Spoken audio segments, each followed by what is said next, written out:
Hello people, I just watched a 60-minute program about an Australian bloke, Dan Jones, and his girlfriend Sarah Jane Parkinson, and what she did to him and her family. And the actions of the evil witch rang true to me. Not in the sense of a relationship, but in the sense of what government and crime departments and police and people in positions of power can actually do to Sarah Jane Parkinson. She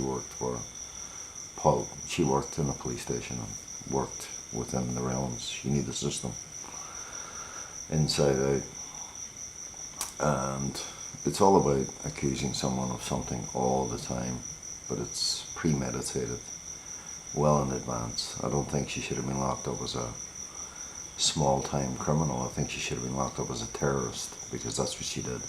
She terrorized the family. Now, I say that because my case under ACC, which is the Accident Compensation Corporation in New Zealand, run by the biggest gangsters and mafia bosses on the planet. And once I was criminally compromised, every time I tried to have a conversation or something like that, or even have a meeting, it was like I was being accused of something I didn't do. And half the time, well, 99% of the time, I didn't even know I was being accused. So you never had time to defend yourself, and then everything then hits you at one time. I remember going to the police many times and laying criminal complaints against ACC staff and management for intimidation and abuse and threats, and I'm the one who ended up in court for restraining orders and stuff like that. The actions of these terrorists are beyond belief, and it happens because no one is telling the victim in advance of the first allegation, or the second allegation, or the third allegation. So it all rang true to me. I'll tell you what, it brought tears to my eyes actually, what the boy went through, and what his family then went through, because it brought a lot of clarity to my own mind on exactly what went on in my case. With my case, I had no control. Because of my injuries, the government handed ACC complete control of my life. And so anybody in a position of power can take your life on any path they like.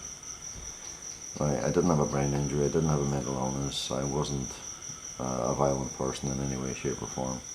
Just a normal, easygoing, happy-go-lucky guy, who literally was criminally compromised by these terrorists. And the frustration, the torment, the torture, the abuse, the threats, the intimidation, the violence, the harassment, the criminal harassment.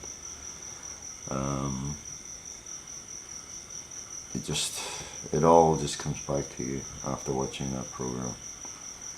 The police intimidation, the police violence in the back of the police car, the being falsely imprisoned, being threatened with imprisonment.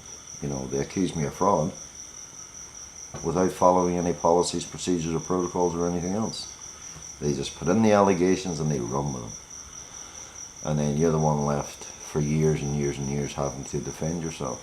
And you have no one protecting you. This is the part of the law that is completely and utterly fucked up. And it's because the victim doesn't know exactly what's happening from day to day, week to week, month to month, year to year. This is all about gangsters and mafia bosses getting away with murder and building up a whole malicious profile. I was sent down a path of psychiatrists, forensic psychiatrists, And these people weren't writing up any of the truths or any of the facts. They were only getting paid to investigate me and my mental state of mind. For what? I did nothing wrong to begin with. This proves to me that the entire rule of law in New Zealand is completely and utterly stuffed. And it proves to me that forensic psychiatrists and psychologists and all the rest of it, they're not properly trained. They're not properly answerable to their patients or even their victims when they're being paid by a government to literally cover up other people's crimes. So then the victim then is always under the attack. So it's like you get isolated, you get alienated, you get singled out, and they're then using the system then to literally destroy your entire life. But my case is in New Zealand, it's not in Australia. And the other problem is that it's under ACC Crown and Government controls. My case was declared an act of war against me 2007. My case is still ongoing. And literally the government has an ACC review and appeal process that you go through for all these different things. The ACC review and appeal process is the biggest load of shite. The victim never gets the opportunity to be heard or to even speak unless they're being called as a witness. It's the most Nazi-run system you could ever come across. And you're always on the back foot. You're always being attacked. You're always being held criminally to blackmail and ransom. And you're always being defrauded by the system that's been set up by the gangsters involved and the mafia bosses involved. So no matter how many crimes they commit, no matter how many abuses they commit, threats, intimidation, violence, kidnapping even, they're never held to account because the system does not protect the victim from the villains involved.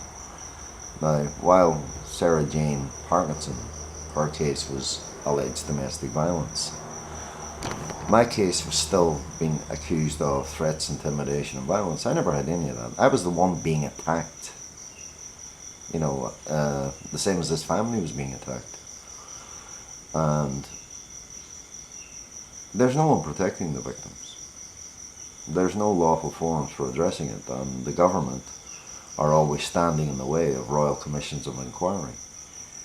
Because my case would prove beyond any reasonable doubt that it's been sabotaged, and the people behind it are barbaric and malicious and belligerent and vindictive and proven habitual compulsive liars. But it does destroy your life, it does destroy your family, it does destroy everything, and it does take everything you've got. That's well proven fact by how that case actually panned out. But how it actually came up on my page and I actually seen it is completely beyond me. It's it just popped up and I watched the whole thing, and I don't usually watch 60 minutes these days. I haven't watched 60 minutes for years and years. But when I watched it, it rang a lot of bells in my head, because I'm really at a stage where I can understand the father's anger, I can understand the mother's distress and trauma. You say, I think the son, I think he's, yeah, I mean, it's a wonder it didn't drive him mad, but he didn't have to go through it for too long, and in the end he had a support person in the police who actually got to the bottom of it for him, but that was too little too late. And you don't have that same courtesy in New Zealand, because no police officer is going to investigate all the crimes committed by members of Parliament. I mean, you see, you've got a secret meeting at Parliament held by the then Minister of ACC, Ruth Dyson, who called upon all her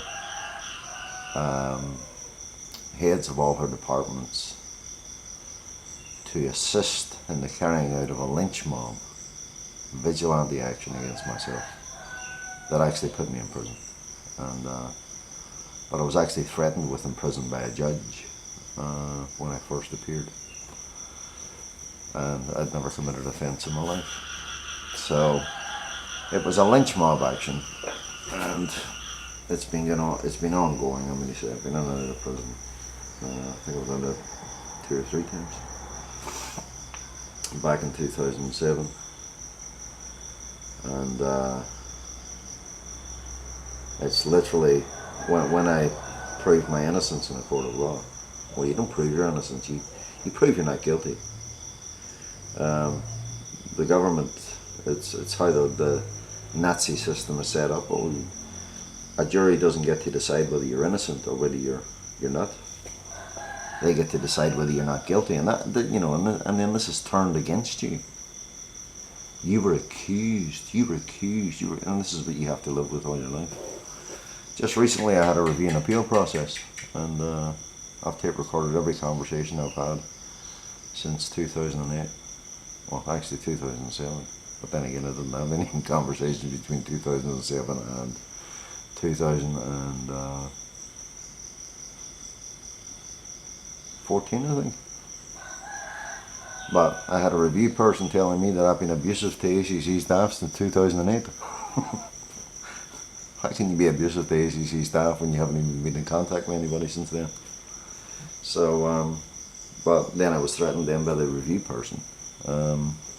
Intimidated and threatened if I go near their offices and stuff like that. This is 11 years on from, and I had a review in 2012, I think, 2011, something like that. And there was no abuse. I mean, you say the review process went along fine, but all of a sudden, like these reviewers are intimidating. But I was denied about 5 or 6 reviews that I applied for after that. They wouldn't let me do it unless I had an advocate doing it for me.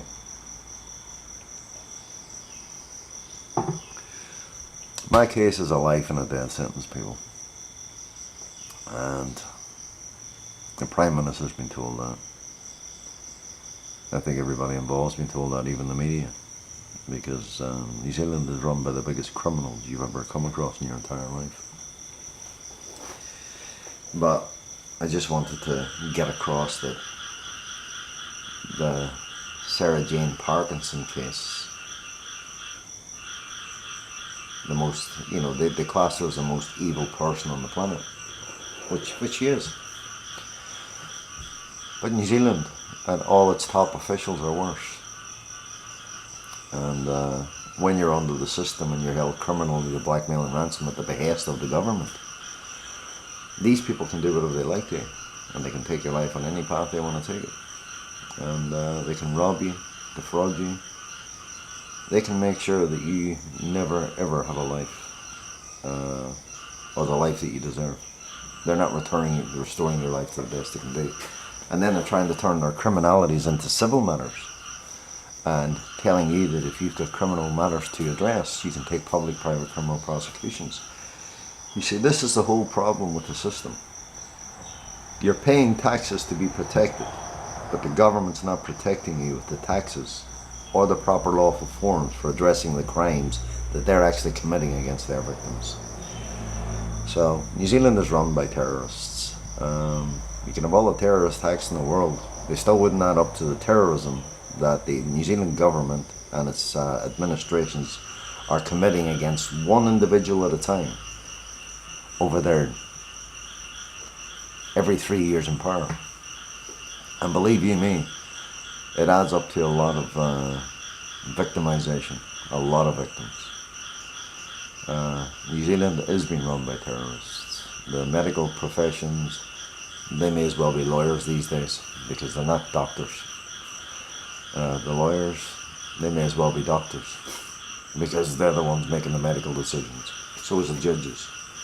Everything's so twisted and turned around, and the intent is to always keep the victim under attack, and to prevent the victim from being heard, to prevent the victim from having a voice, and allowing these people to commit their crimes, but paying them a fortune to do it. And then everybody going, oh, it's not my fault, and oh, it's not my job to do that. The Ombudsmen are the worst. The Queen's Councils, they're just as bad because they know exactly what the crimes they're involved in and the crimes they're committing. And they're trying to protect the system and the people involved in it as much as they possibly can. Sorry, but there's a lot of mozzies here. But I can tell you, I've lost everything in New Zealand because of lies, innuendo, speculation, manufacturing, and lines of attack. And it being declared an act of war. A Crown lawyer told me I better watch my back. Some private dick told me in a park, drop your case against the ACC and think of your children. Another guy beat me up in a bar and said, you think you're the big man, you were wanting to drop it. In a prison, I was just harassed and criminally harassed every day for about 6 weeks, and then they wanted to do a psychiatric evaluation on me, all under false pretenses, to be perfectly honest. And I said, I'll do it, no problem, but it's going to be video recorded. So instead of video recording it, they started a whole ruckus and a whole rigmarole. Everything intimidation, everything bullying, everything abuse, everything looking for a reaction, because action, reaction. They're looking for the reaction. I never gave them a reaction, but they were looking for it. It's all part of criminal entrapment, because provocation and entrapment are no longer crimes in New Zealand. But you're dealing with the biggest terrorists on the planet. Anyway, they had me sectioned for 15 days and 15 nights. And that's a day longer than the law allows, actually. And in those 15 days and 15 nights, they didn't, all they were doing was supervising me and coming out with bullshit left, right and centre. Putting me in a mental asylum to undergo a psychiatric evaluation for the crimes they were committing, and no one addressing it. And that was all to avoid keeping everything off the record. That was all about keeping the victim singled out, isolated and under attack, and looking for something just to hammer the victim with. In the end, they said, we go back to Ruth Dyson, who said in 2000, he may be narcissistic. So when I asked him what does he mean by I may be narcissistic, he had no answer to it. They couldn't justify what they'd done to me since 2000. And literally, Dr. Goodwin was the alleged forensic psychiatrist in the Mason Clinic. I had I think a 5-minute conversation with him in 15 days and 15 nights. And that was just the day before I went to court. And the bullshit that he comes out with. And he took the statement of Dr. Ruth Dyson, he may be narcissistic. You know, it's like, these people follow each other's agendas. They don't actually do a fucking job. They're useless. So, literally, I challenged him, and I challenged him because I actually filled in the forms for narcissism and all the other stuff. And the forms disappeared when I started asking questions for them. So, yeah, it's quite strange how these people work, and how far they'll go to destroy evidence and information. All my ACC files have been destroyed. The only things that were kept were fictitious, malicious written medical reports of people that I don't think I've seen 90% of them. So, because they were all following each other's leads and looking for something and looking for something. This is, you know, this guy in Australia really went through a lot.